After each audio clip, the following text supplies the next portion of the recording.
est ma joie de vivre. Il est le souffle de ma vie. Il est le pain pour mon âme. Tout ce que j'ai de bien. Shalom peuple de Dieu, que la grâce de Dieu vous soit multipliée de la part de notre Seigneur Jésus. Je viens dans ce numéro nous parler encore du danger de renversement de la foi, comme nous l'avions fait la fois passée. Aujourd'hui, je viens, écriture à l'appui, pour confirmer mes dires de la fois passée. C'est votre humble serviteur, l'apôtre Alain Pacifique. Je vous parle de Brazzaville du Congo. Je suis responsable de la mission évangélique Exode et je suis prédicateur de l'évangile pendant plusieurs années. Et je tiens à vous dire que dans ce que je vais dire ce matin, je ne mens pas. Et je n'ai pas l'intention de plaire à qui que ce soit. Je vais simplement plaire à Dieu. Et ma conscience m'en est témoin que ce que je dis doit être pour la gloire de notre Seigneur Jésus. La fois passée, je vous ai parlé du danger de renversement de la foi. La foi nous a été transmise une fois pour toutes par nos pères en écoutant l'évangile de Jésus-Christ. Mais cette foi-là doit être gardée. Et je vous avais dit l'autre fois, aujourd'hui, lorsqu'on parle du diable, on voit seulement de mauvais rêves, on voit des attaques nocturnes, de choses bizarres. Et les hommes se focalisent sur cet aspect, mais ils ignorent combien l'ennemi peut utiliser les Écritures pour détruire la foi des enfants de Dieu. Et pour votre information, la cible de l'ennemi aujourd'hui, ce n'est pas d'abord le monde, mais sa cible, c'est beaucoup plus le chrétien. Pourquoi? Parce que le monde est entre ses mains. Donc, le monde est entre ses mains. Les hommes sans Dieu sont dans son enclos. Mais sa cible aujourd'hui, ce sont ceux-là qui prêchent. Ce sont les enfants de Dieu qui ont reçu Jésus comme Seigneur et Sauveur. C'est pourquoi, en tant que prédicateurs, nous avons l'obligation de signaler l'intrusion du diable dans la bergerie. Alors, je vous lis un texte et on va développer. Nous sommes dans l'épître de Paul aux Galates, dans le chapitre 1er. J'aimerais que vous soyez attentifs à ce que je vais lire. Écoutez, nous sommes au verset 6. Galates chapitre 1, verset 6 dit ceci: « Je m'étonne que vous vous détourniez si promptement de celui qui vous a appelé par la grâce de Christ pour passer à un autre évangile. Non pas qu'il y ait un autre évangile, mais il y a des gens qui vous troublent et qui veulent altérer l'évangile de Christ. Ils veulent altérer l'évangile de Christ. Mais si nous-mêmes, si un ange du ciel annonçait un évangile s'écartant de celui que nous vous avons prêché, qu'il soit anathème. Nous l'avons dit précédemment, et je le répète à cette heure, si quelqu'un vous annonce un évangile s'écartant de celui que vous avez reçu, qu'il soit anathème. Anathème veut dire être maudit. Dieu n'aime pas que son peuple soit maudit, mais il réserve la malédiction pour ceux-là qui veulent altérer l'évangile. C'est une grave responsabilité que de vouloir altérer l'évangile de Jésus-Christ, de vouloir changer, de vouloir modifier à sa guise l'évangile de Jésus-Christ. C'est une chose grave que de vouloir altérer, c'est très grave, altérer l'évangile de Jésus. C'est-à-dire, ce que Jésus a prêché, on veut modifier cet évangile, l'adapter aux mœurs, l'adapter à notre entendement, l'adapter à notre volonté. Et ça, c'est la chose la plus abominable qui puisse être. N'oubliez pas, frères et sœurs, il faut toujours lire la Bible, il faut toujours rentrer au commencement. Comment le serpent a pu séduire la femme? Figurez-vous que Dieu parlait avec l'homme. Chaque soir, il descendait parler. Mais comment se fait-il que l'ennemi puisse s'introduire furtivement, venir couper la relation entre une personne qui avait un contact intime avec Dieu, le détourner de Dieu. Allons-nous dire que le diable est plus fort que Dieu? Non, il n'est pas plus fort que Dieu. Mais comment il a pu détourner les enfants de Dieu? Ils étaient qu'à deux. Mais l'ennemi a réussi à le détourner. Et aujourd'hui, vous pensez que non, parce que vous êtes enfant de Dieu, parce que vous priez en langue, parce que vous chantez, parce que vous êtes prédicateur, et que l'ennemi ne peut pas vous renverser. Il y a un principe. Lorsque l'on s'en tient à la parole, alors là, on est sous le roc. Le vent peut souffler, ça ne renversera personne. Mais lorsqu'on est sur du sable, alors le risque est permanent. La destruction, elle est certaine. L'apôtre Paul, parce que c'est de lui dont nous parlons ici, il dit l'évangile qu'il a prêché, il apparaît sur les normes. C'est à tort qu'on accuse Paul d'être misogyne, de dire non, il prêchait la loi, il était contre les femmes. Non, frères et sœurs. Revenez un peu au temps de Pierre. Pierre, ayant reçu la grâce, ayant reçu l'appel de Dieu, était lié quelque part par des traditions judaïques. Mais celui qui a contré cela, c'est Paul. C'est Paul qui a donné l'accès par l'évangile de Jésus aux païens, de rentrer dans l'église, de dire aux païens, il a révélé le mystère disant, les païens et les juifs, nous ne formons qu'un seul peuple. C'est lui qui a dit que Dieu a brisé le mur de séparation, c'est Paul. Mais comment aujourd'hui des gens peuvent s'élever avec Bible en main et dire, Paul a dit, moi j'ai dit. Sur ce point, Paul n'a pas dit vrai. Mais laissez-moi vous dire quelque chose. Paul, parlant du ministère de la femme, n'a pas dit selon la loi. Il a dit, j'ai été au 3e ciel. J'ai entendu des choses ineffables qui n'est pas permis à un homme d'en parler, qui n'est pas permis à un homme d'entendre. Il y a des choses que tout le monde entend, mais il y a des choses qui n'est pas permis à tout le monde d'entendre. Il y a des choses que tous les hommes de Dieu entendent, mais il y a des choses que tous les hommes de Dieu n'entendent pas. Il y a des étoiles dans le ciel, mais les étoiles se diffèrent les unes des autres. On a des grâces différentes et on ne peut pas dire non, si Paul a fait ça, moi aussi je peux le faire. Non, frères et sœurs. Et Paul dit ceci, je vais mettre un fondement à ce que Paul a dit. Il dit ceci. Il dit, non pas qu'il y ait un autre évangile, mais il y a des gens qui vous troublent et qui veulent altérer l'évangile de Christ. Mais si nous-mêmes, si un ange du ciel annonçait un évangile s'écartant de celui que nous vous avons prêché, qu'il soit anathème. Nous l'avons dit précédemment. Et je le répète à cette heure, si quelqu'un vous annonce un autre évangile s'écartant de celui que vous avez reçu, qu'il soit anathème. Et Paul dit encore une chose.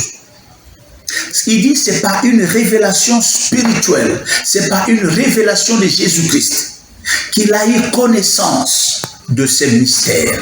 Ce n'est pas une révélation de Jésus-Christ que Paul a eu connaissance de ces mystères. Je veux que nous puissions nous entendre là-dessus. Cher pasteur, cher apôtre, cher prophète, cher évangéliste,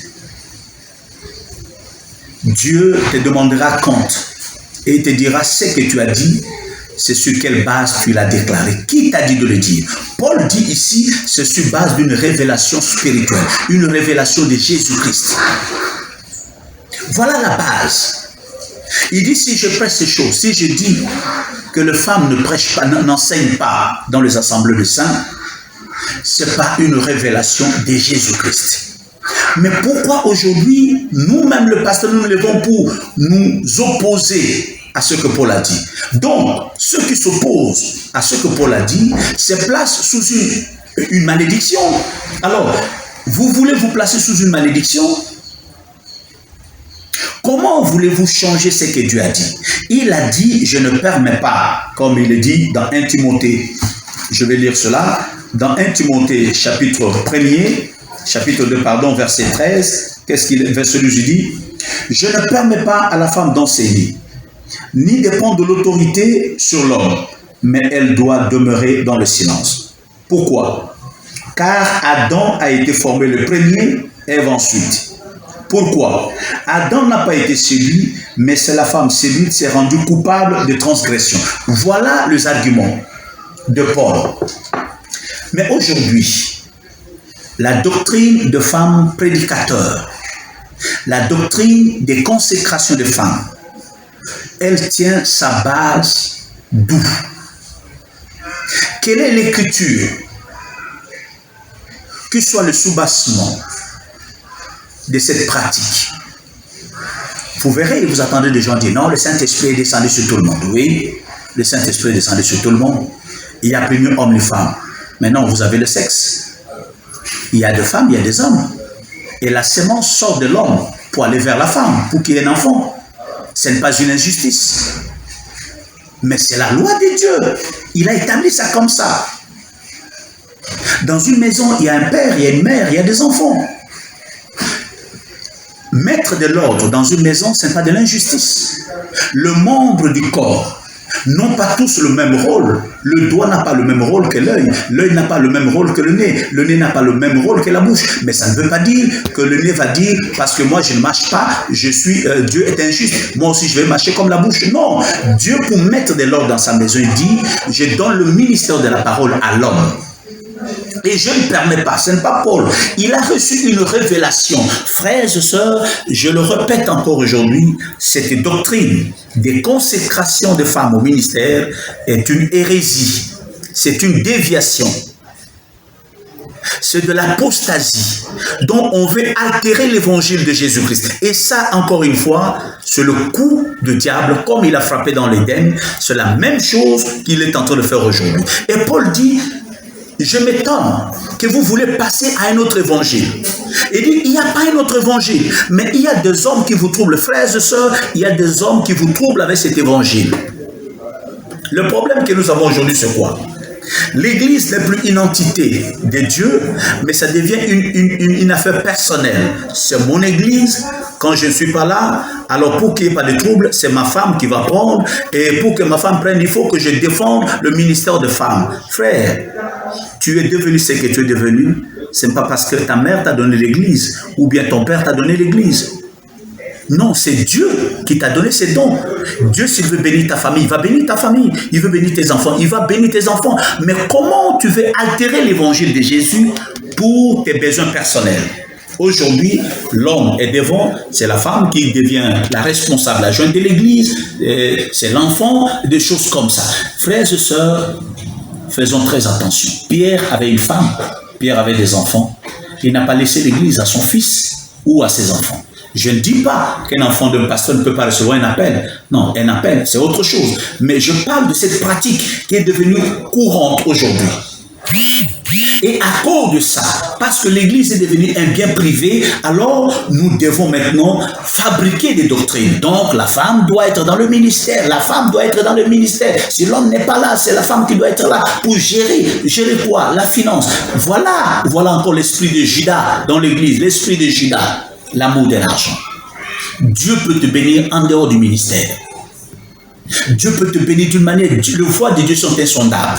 Mais si tu crois que Dieu va te bénir seulement dans le ministère, alors tu es limité. Mais je te dis que Dieu a 1001 voies pour te bénir. Mais ne tombe pas dans la disgrâce en soutenant une doctrine erronée. Et Paul appelle ça de l'altération de l'évangile. On est en train de changer l'évangile. Vous pouvez tout dire, mais vous n'avez aucune écriture pour soutenir ce que vous dites. Moi, je donne des preuves. Je donne des écritures. Je ne parle pas en l'air. Pourquoi? Parce que l'ennemi veut par nous altérer l'évangile de Christ. Paul a gardé l'évangile dans le terme selon qu'il a reçu. Et il nous les a transmis de cette manière. Nous aussi, c'est notre responsabilité, homme de Dieu, de transmettre cet évangile-là tel que nous l'a légué les anciens. Mais en notre temps, on commence à altérer l'évangile. L'évangile est devenu purement un business.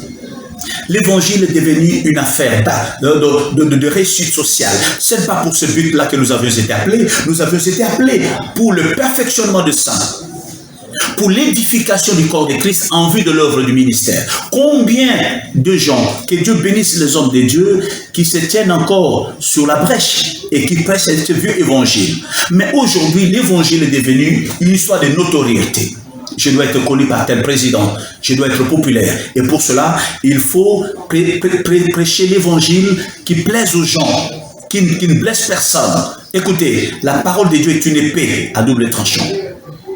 Frères et sœurs, voilà mes arguments pour vous dire qu'il n'y a nulle part dans cette écriture ici quelque chose qui nous donne le courage de donner, de consacrer de femmes comme des apôtres, comme des prophètes, comme des évangélistes, comme des pasteurs et des docteurs. Ça n'existe pas. Tout ce que les gens racontent, c'est du farfelu, c'est du collé, du coupé-collé, mais ça n'a pas un soubassement scripturaire. Ça ne se trouve nulle part dans les Écritures. Paul n'a pas prêché, Pierre n'a pas prêché, ni le Seigneur ne l'a fait. Le Saint-Esprit, certes, est descendu sur les hommes et les femmes. Sur le problème des dons spirituels, nous avons tous des dons spirituels. Une femme peut prophétiser. Elle peut chasser le démon, elle peut prier pour le malade, elle peut avoir tous les dons spirituels. Mais il y a une différence entre le don spirituel et les dons ministériels. C'est-à-dire l'appel au ministère de la parole. Je sais que quand je parle du ministère ici, vous me comprenez. C'est-à-dire être consacré à ce ministère comme les apôtres. Dieu n'a pas dit que les femmes doivent faire partie de ce lot-là. Ce n'est pas de l'injustice, mais c'est selon son ordre à lui. L'évangile, ce n'est pas nous qui l'avons inventé. Ne faisons pas de l'évangile notre affaire, mais c'est l'affaire de Jésus-Christ. Nous ne sommes que des transmetteurs, nous devons transmettre. Nous sommes des dispensateurs de la grâce. Un envoyé ne peut que dire ce qu'on lui a dit, mais ne dit pas autre chose. Je lis cette écriture, on va terminer. La Bible dit ceci. Ok. Verset 37, 1 Corinthiens, chapitre 15, verset 37 dit ceci. Si quelqu'un croit être prophète ou spirituel, qu'il reconnaisse que ce que je vous écris est un commandement du Seigneur. Et si quelqu'un l'ignore, qu'il l'ignore. Encore une fois, je vous prends témoin. Ce que Paul nous a dit, c'est un commandement du Seigneur. Il ne s'est pas levé un matin pour dire « je ne permets pas à la femme de prêcher ou d'enseigner ou de prendre l'autorité sur l'homme ». Ce n'est pas de son propre chef. Mais c'est un commandement du Seigneur. C'est le Seigneur Jésus qui a dit « Paul, enseigne ça. Dans mon église, j'aime les femmes, ce sont mes filles.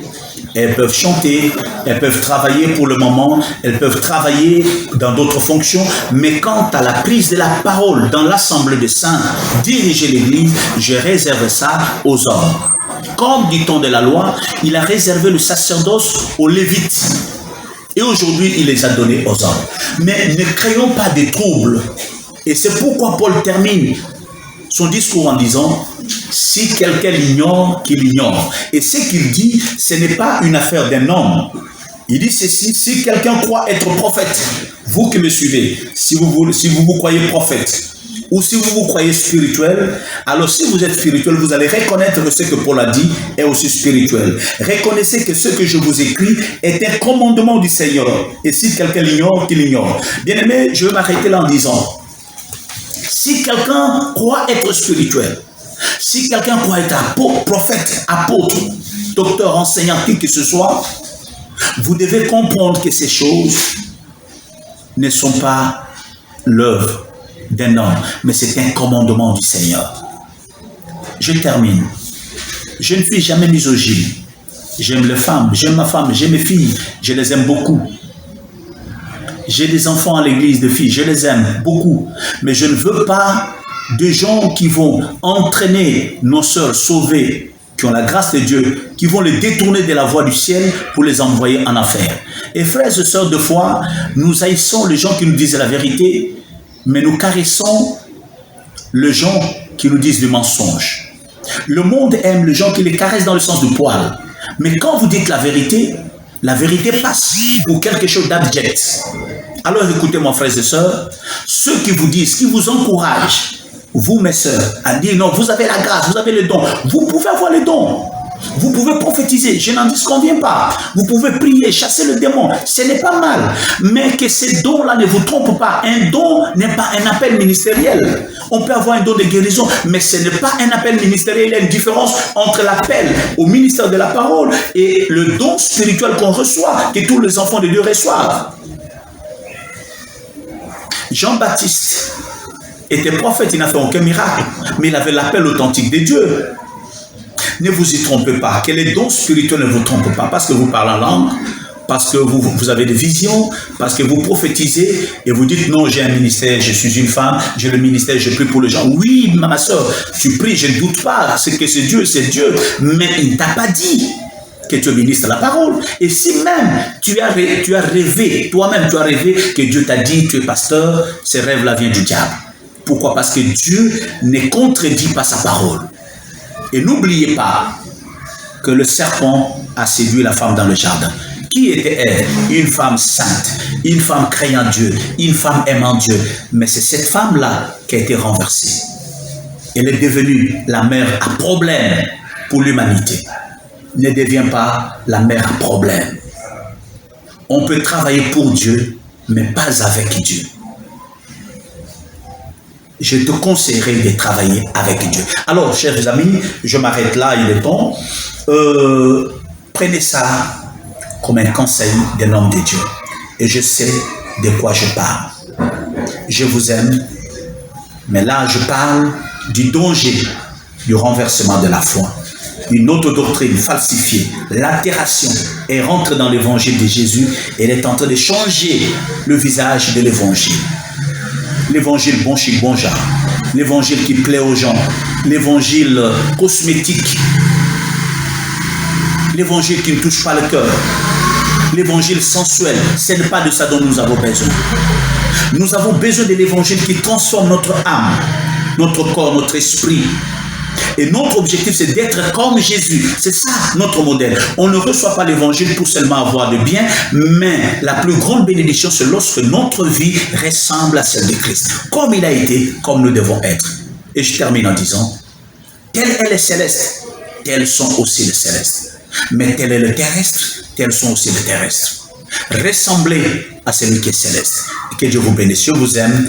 Gardez cette parole et que celui qui l'ignore, l'ignore. Et celui qui veut croire, qu'il croit. C'est votre humble serviteur, l'apôtre Alain Pacifique. Je vous aime. Bye. À la prochaine. Merci.